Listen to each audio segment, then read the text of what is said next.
Les cures de rajeunissement pour des applications, c'est comme toutes les cures de rajeunissement, c'est toujours difficile à mener. Alors pourquoi c'est difficile à mener? Déjà parce que ce sont des applications qui vivent très peu.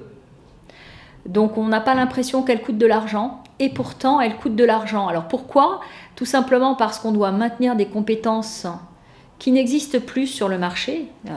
Des applications développées en Clipper ou autres, j'exagère peut-être un petit peu, mais des applications qui sont développées dans des technologies que les jeunes de maintenant ne connaissent pas ou que les équipes de maintenant ne connaissent pas, c'est coûteux. Quand il y a des bugs ou des dysfonctionnements, on met du temps à les résoudre parce qu'on n'a pas l'agilité sur les nouvelles technologies. Donc c'est important de les identifier et de proposer des plans alternatifs.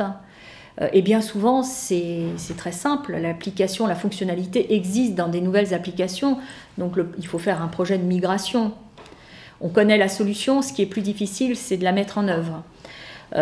Et ça coûte cher aussi parce que nos équipes, côté DSI, ne sont pas forcément motivées pour travailler sur des anciennes technologies. C'est tellement plus valorisant de se pencher sur tout ce qu'on connaît aujourd'hui, toutes les technologies de notre époque. Les équipes DSI sont très moteurs pour les cures de rajeunissement parce que pour eux, ça leur retire une épine du pied formidable.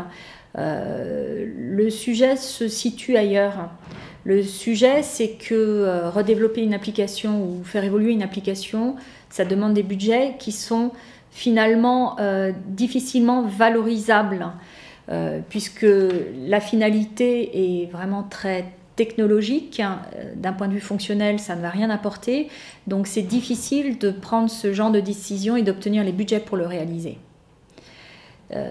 Donc il faut qu'on soit astucieux, il faut qu'on trouve des bons arguments et souvent la connaissance du parc applicatif nous favorise et nous aide dans cette démarche en apportant des solutions en disant mais voilà, on peut migrer dans une application que vous utilisez beaucoup plus facilement et de façon plus régulière, et cette fonctionnalité existe dans l'ancienne, existe dans la nouvelle.